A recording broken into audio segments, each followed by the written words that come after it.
Hey everybody. Hey everybody. Hey everybody. Hey everybody. Welcome in, welcome in, welcome in. Good evening.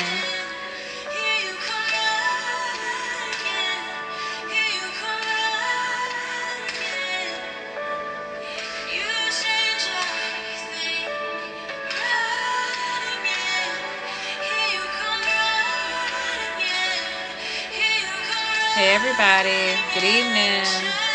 You change everything. Hey everybody. Good evening. Good evening. Good evening. Good evening. Y'all ready?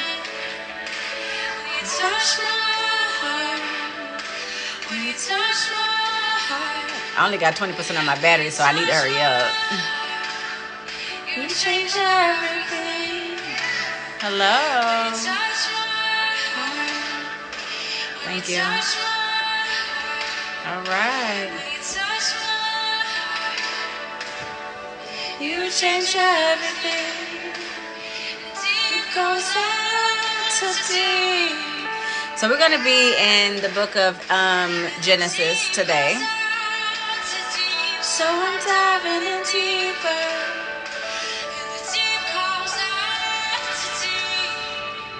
You have 24%. I got 20%. So I'm diving in deeper.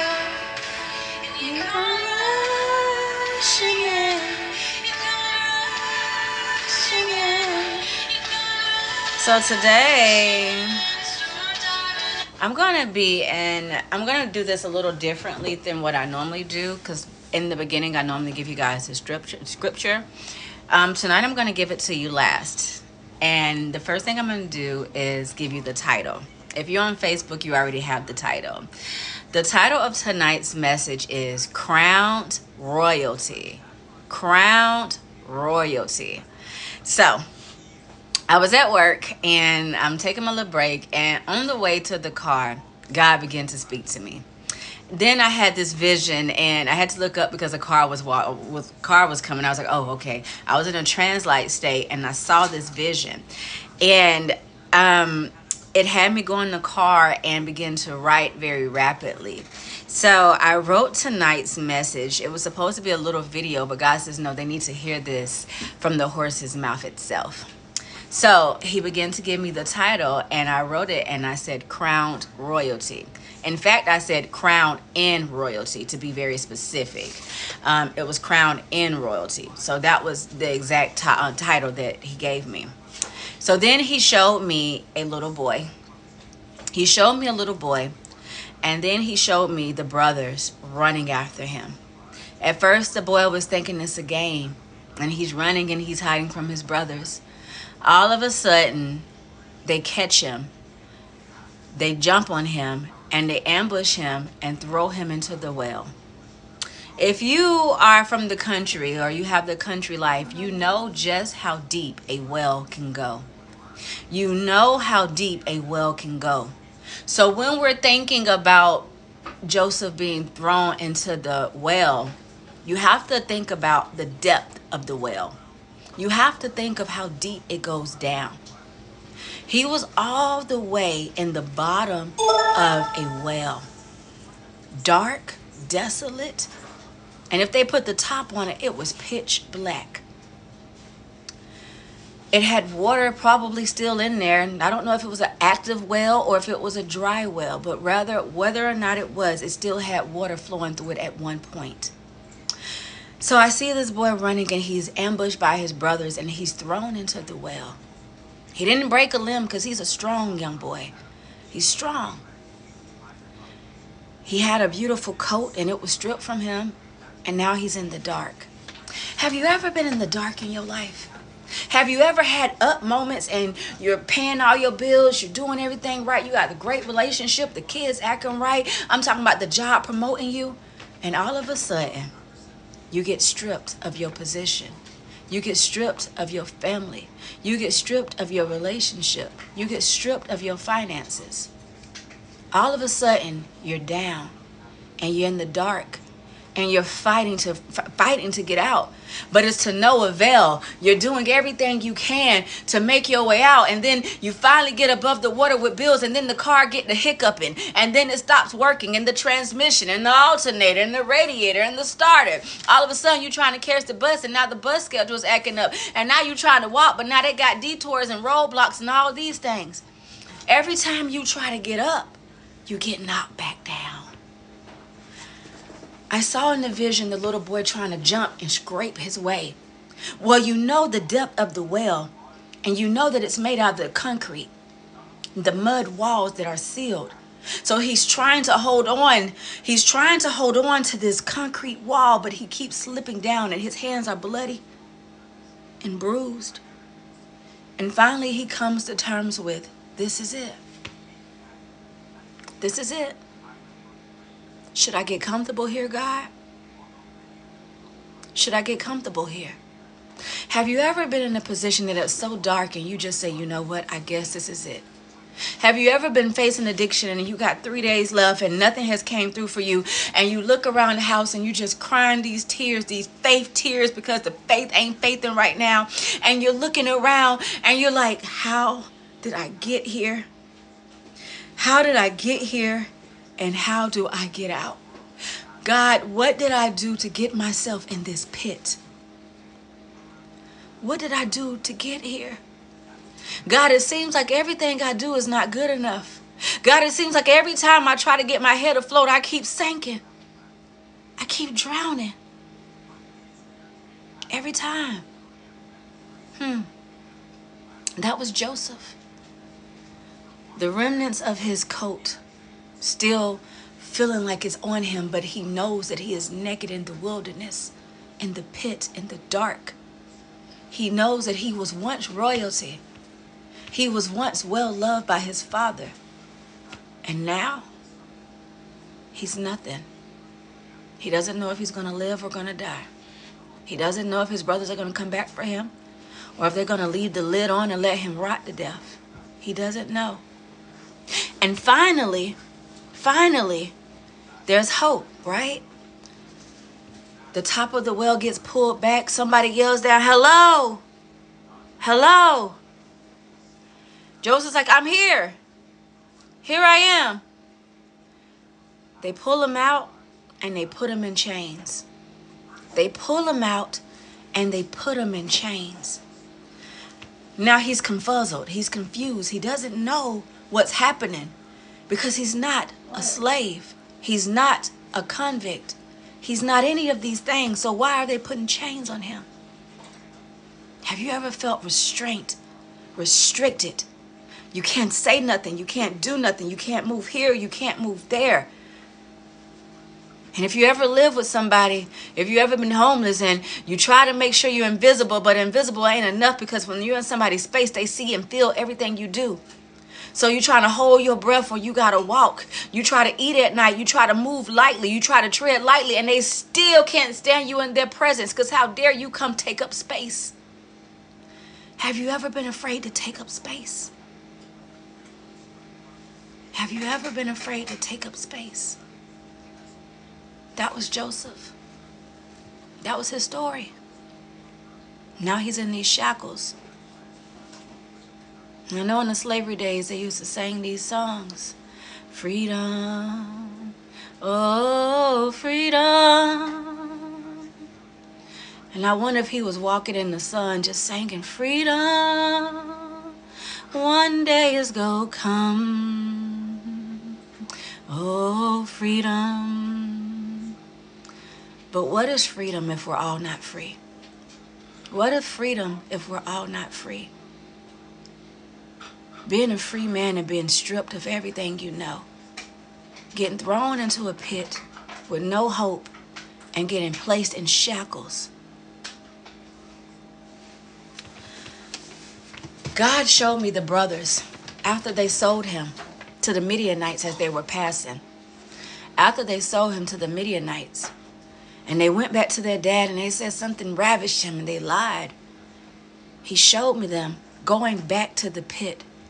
When their dad went to sleep, they ran in midnight And they ran back to the pit, hoping that the slavers brought them back and just put them back in the pit. And they're scraping and they're calling, Joseph, Joseph, we didn't mean it. We didn't mean it. Are you down there? And they're pulling the buckets down. And if you're down there, just pull it up. But it was too late.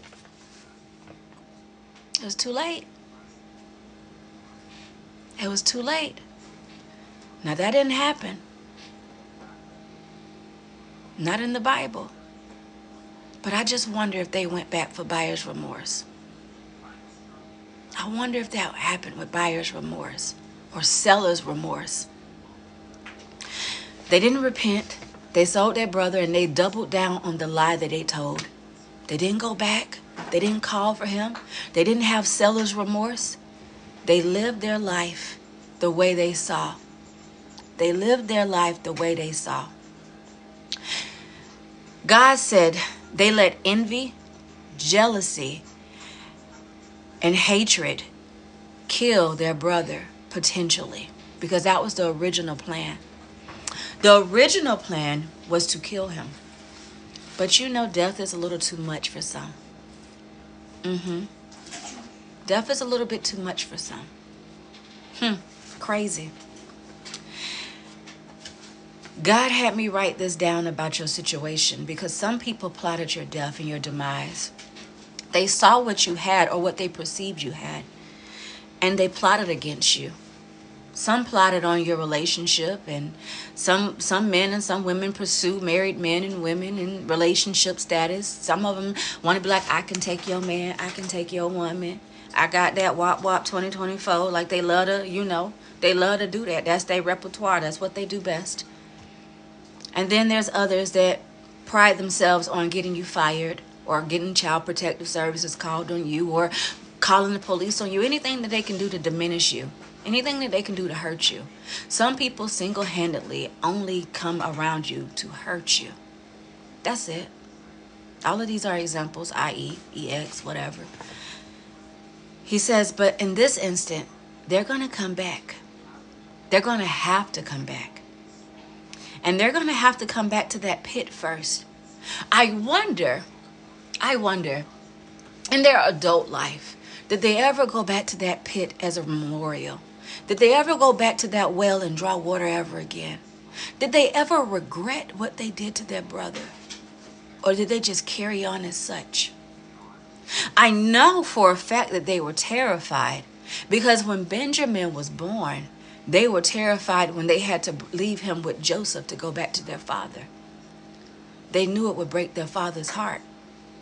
I don't think that they were remorseful. I think that they felt the pain that their father had, and they didn't mean to cause their father harm. They just didn't want him there anymore. He was taking up too much space.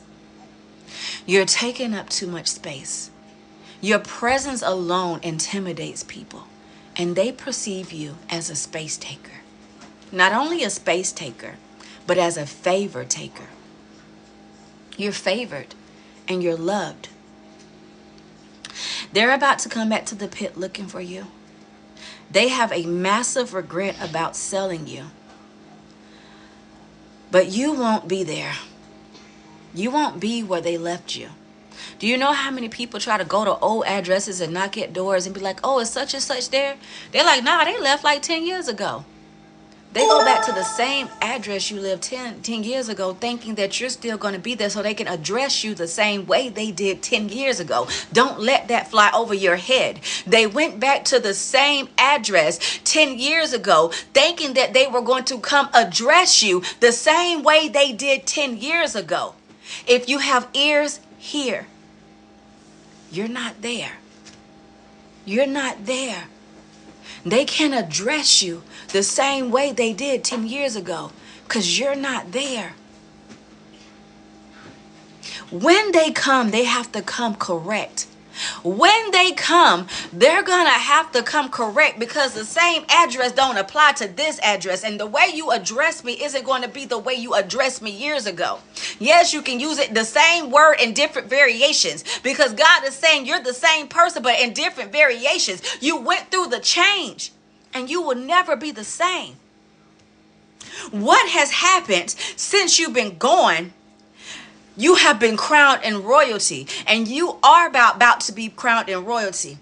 See, they're going back to the same address thinking they're going to address you the same way, but God is saying they're going to have to crown you with royalty. And let me give you how God gave it to me. He said, you're going to be clothed in royalty, in honor, in glory. They are about to see the royal crown covered in rubies, gems, emeralds, and fine choice gold. Royalty is going to be your portion. Now let me get some scripture to back that up. Now we're getting to the scripture. In Genesis 50, verses 18, there's a conversation between Joseph and his brothers. Mind you, they're back now. Mind you, he revealed himself. Mind you, he went to his father. And now his father is dead. They're burying their father. And now here's a conversation between the brothers and Joseph. So here we go on 18. It says, then his brothers also went and fell down before his face. And they said, behold, we are your servants. Not the ones that plotted his death, not the ones that plotted his demise, not the ones that hated him so much so that they stripped him of his coat of many colors, smeared blood on it, took it back to the daddy and pretended he was dead. Meanwhile, they sold him off as a slave to the Midianites, sold a free man to the Midianites as a slave. He was a free man in shackles. Oh, freedom. Oh, freedom. Oh, freedom over me. Now he's free. He went to the pit. He went to the slave chains. He was on display getting sold for nothing. He went to be over Potiphar's house. He ran out the door for his life. He got thrown in prison. He served his sentence. Even though he was innocent, they treated him like he was guilty as charged. And then he was remembered again. And then he was rushed out of the prison and clothed in new fine choice clothing. And then he got the keys to the kingdom. And then, I need you to type in the comments, and then, because this is what's about to happen. And then he became ruler over the land. And then he became ruler of the land. And now the same people that put him in that pit, the same people that watched him as an audience member, as a spectator, as a speculator, watched their brother get sold into slavery, chains and shackles, whips, beaten, bruised, bloody. They watched him. They watched him cry his baby tears. They watched him cry his baby tears as they looked back at their brother, as he looked back at their brothers like, what are you doing? Why are you doing this to me? I ain't do nothing but love you. I ain't did nothing but love you. You hate me that much? You hate me that much that you can see me crying, that you can see me in pain, that you can see me in shackles, that you can hear them talking to me any kind of way, telling me to get in line and close my mouth and shut up as another lash comes, and shut up as another lash comes. You can see them whipping me into submission. And you don't change your mind. And you don't change your mind. All right. Now here you lie at my feet, weeping, saying you are my servants. But I'm going to show you what a true heart of God does. Genesis 50:19. Joseph said to them, do not be afraid, for I am in the place of God. But as for you, you meant it for evil against me. But God, he meant it for good, in order to bring it about as this day, to save as many people alive. He said, you meant it for evil, but God meant it for good. I don't know what you've been going through. I don't know how you've been persecuted, but I need to tell you, I come to tell somebody they meant it for evil, but God is going to turn it around for your good. Glory in this house.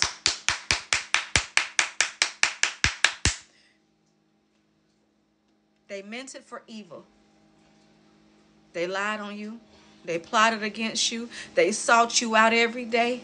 They gang stalked you. They monitored you. They took away everything. They stripped you of everything. They robbed you blind. They lied. They badmouthed you. They did all of these things to you. Yet and still you prospered. Yet and still you prospered. Because that and then moment is about to happen for God's children. We can tell the world the bad stories in our lives, but God is saying the time for that isn't right now. It's time for you to rejoice because you are about to be crowned in royalty. You are about to be crowned in royalty. It is written. It is written. Now I'm about to get off because I don't like to add anything else to God's word that he didn't give me. But I want you to know that your crown is going to be decorated.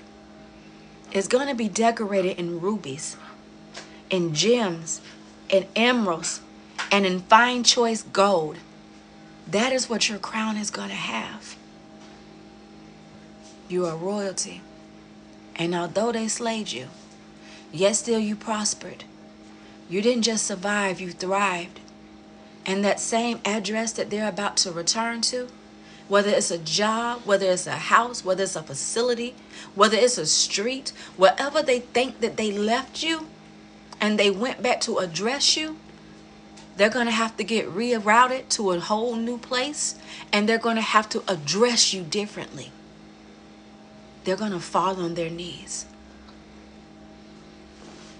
You're wise enough to know that it all had to happen. You're wise enough to know that it all had to happen. And God is about to get all the glory and the honor. They're going to have to address you differently. I love you all, and I pray that this was a blessing for you. And just get ready. Your crowning moment is coming. And they can try to act like they don't see you. They can try to act like your name don't hold weight. They can try to act like they scroll past your stuff and don't know who you are. They know you. They know you. And the things they have to do with a team of people, God does with one. And you're that one. And you're that one. Never forget it. You got royalty and honesty and loyalty in your DNA. Yeah, all that. I love you all and have a great night. Wait. I can say hi to that one. Just say hey because you're going to get ready for bed. Hi. Yes. All right. Good night, y'all. We have to go to bed. Uh-oh, I dropped the whole thing. Oh, I ain't hit end. Good night.